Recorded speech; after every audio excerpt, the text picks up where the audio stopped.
Thank you, Madam Chair, and thank you, Acting Administrator Williams, for being here today.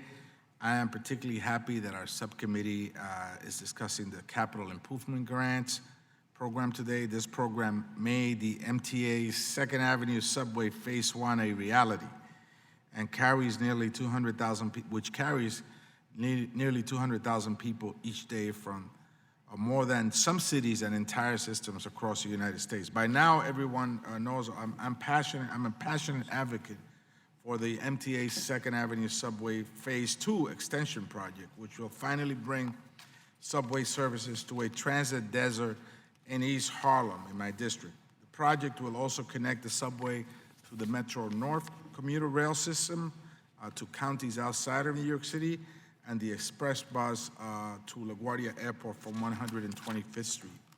Federal investment in New York subway is a good value, so I was glad to bring Chairman DeFazio to see the project, both the current completed phase and the existing tunnels that will make a large portion of the second phase. The MTA, in an effort to reduce project costs and make strategic design choices, recently changed the project to take advantage of existing tunnels on the Second Avenue in this portion of my district. These tunnels were constructed back in the 1970s, so a lot of the work has already been done. There was federal funding available back then. The city got into fiscal trouble, and the project was left sort of like halfway through. However, I'm concerned that by new FTA policies that could make it harder for this and similar projects to get off the ground, not only in New York City, but around the country. The Federal Transit Administration last June informed local transportation agencies via a letter that they will now need to meet a threshold of 65% certainty in the cost estimates rather than the previous 50% certainty.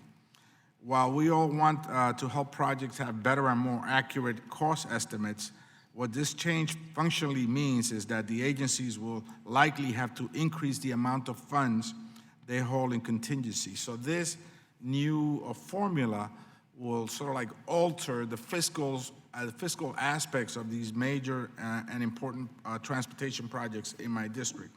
We need to be careful about placing a burden on bigger investments.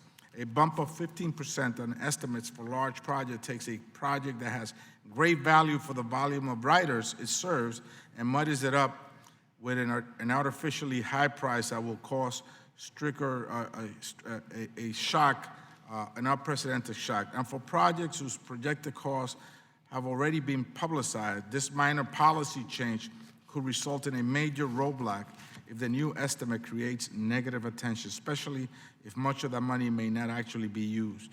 In the case of the Second Avenue subway, second phase extension, the current estimate cost is between $5.7 billion to $6 billion. But with this change from P50 to P65, the project could appear to cost as much as $7.5 billion on paper.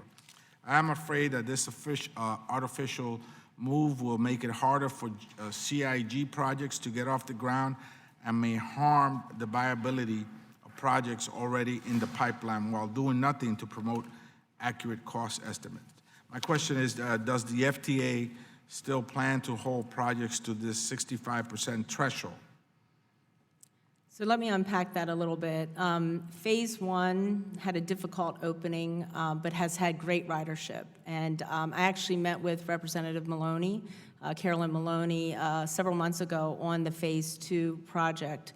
And it is under review in our program for rating. It's never been rated, so this is the beginning stages for this project in our process.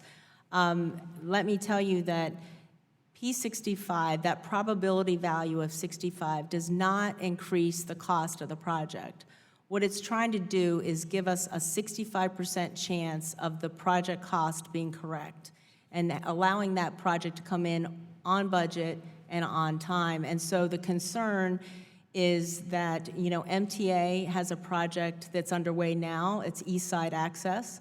It's 10 years behind schedule and $5 billion over budget, and they would be the same sponsor for this second phase project. The MTA seems to feel that it does impact this bump of 15%, and just to finalize, because I'm running out of time, since the second phase is in my district, I would look forward to speaking to you about it. Absolutely, I'd be happy to talk to you further. Thank you so much. You're welcome. Thank you very much.